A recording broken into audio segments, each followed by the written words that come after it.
I got a couple of commercials that I'm going to share with you that I hope will help you see there's some good ones in here and there's some not so good ones in here. So I'm going to test you after the spot comes up and see what your opinions are. The first one, though, I'm going to tell you it's an infomercial, so I'm actually going to cut it off pretty early on because you'll get a pretty good sense of whether this is a good one or a bad one. Hola, soy Vince con Slapchop. Esto te va a fascinar. Mira la papa. Un golpe. Grandes, más golpes, papas fritas, agrega un champiñón. Entre más lo haces, más fino. Odias hacer ensaladas, por eso no las haces. Mira, un golpe, ensalada. Te alimentarás mejor. Mira, 5 segundos y listo. No más tuna aburrida. Mira mi huevo. Un golpe. Combina diferentes cosas. Ahora tu vida está más excitante. ¿Tuna lista? Desayuno rápido. When he said, mira mi huevo, and he put the egg down, look at my egg. Most Spanish-speaking countries, the slang for a man's, what makes a man, is huevo. So he's basically saying, yeah, look at my, look at my junk. Not look at the egg. So there's the first part where you're like, oh my God, what agency let them do that? Now, he also talked about tuna aburrida, okay? What he was trying to infer, kind of, if you watch the English language equivalent of this, you'll see no more boring tuna salad.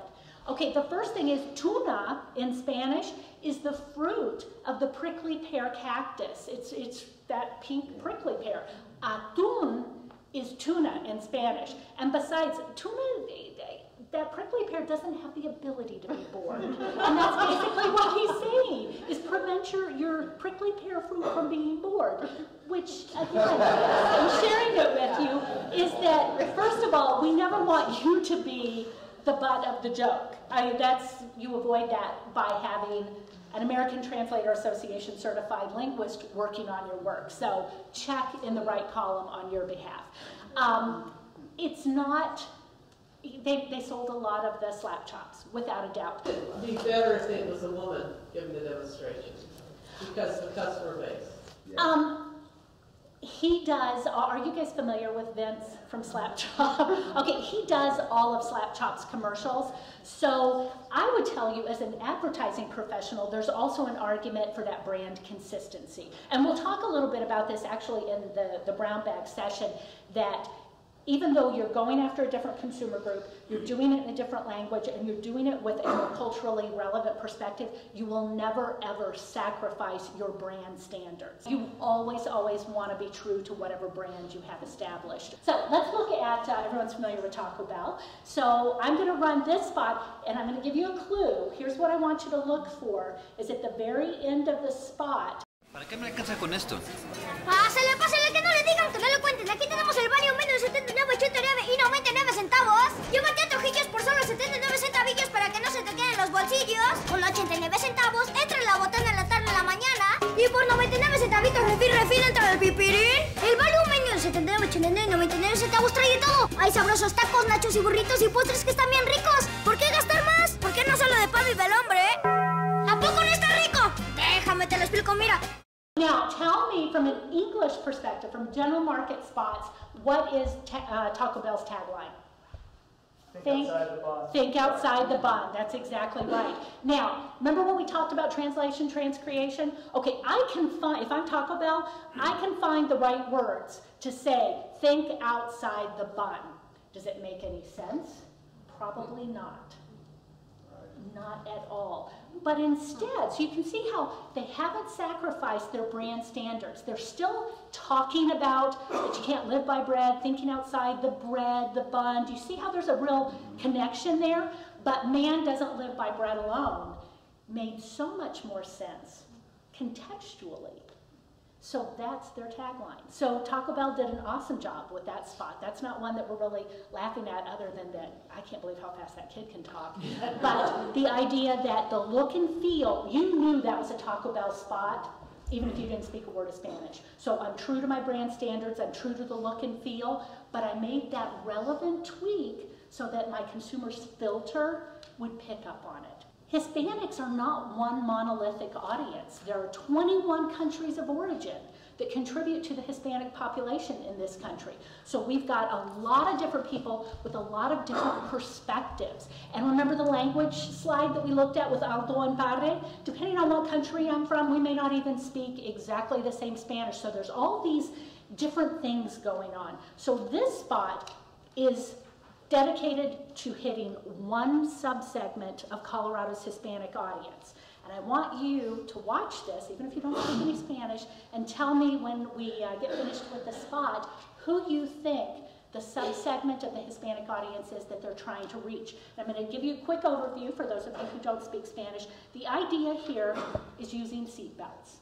You protect the things that you love. You protect your truck. You protect your teenage daughter. You protect your trophies and your soccer jerseys from your days of playing soccer. Those things are so important to you. So also protect your family because they're the most important things to you. So let's take a look at this one.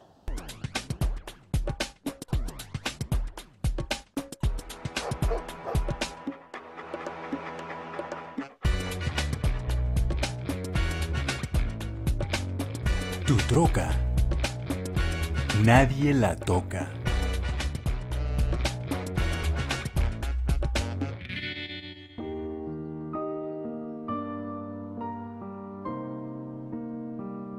¿A tu hija? Mucho menos.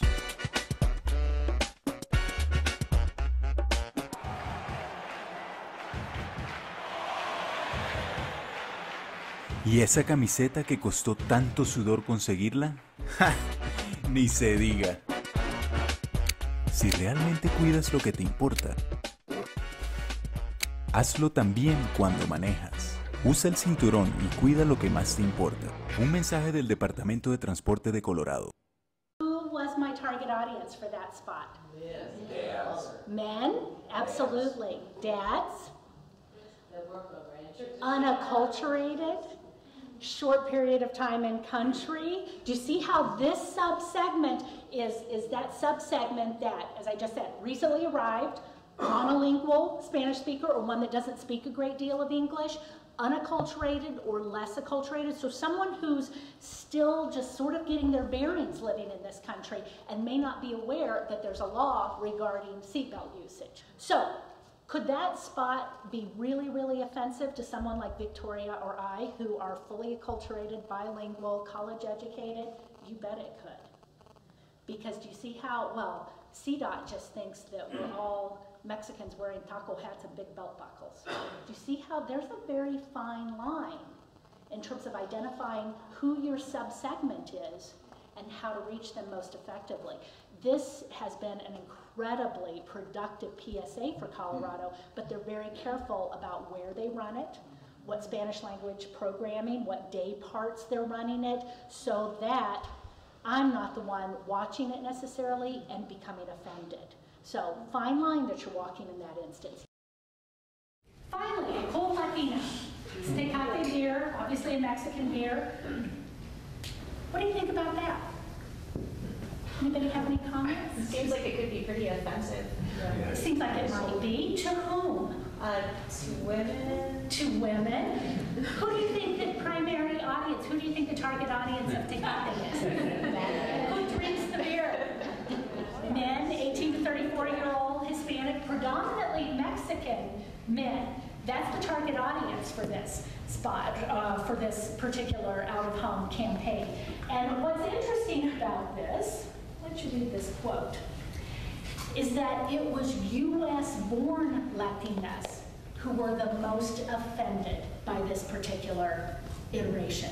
Those who are foreign-born or have been in the country the longest amount of time really sort of thought it was just as funny as the guys did or didn't give it any thought at all. So again, it's so important not just to focus on your target audience, who we have agreed on are 18 to 34-year-old predominantly Mexican men who thought this was the best campaign ever and it was very memorable and the Tecate shot off the shelves. So if you're Tecate's agency, that's a win, right? That's what you're after. But you've also got to take into consideration who else might be seeing those messages and ensuring that, that you're not doing something that could potentially be offensive to some small segment of the population that's also viewing those messages.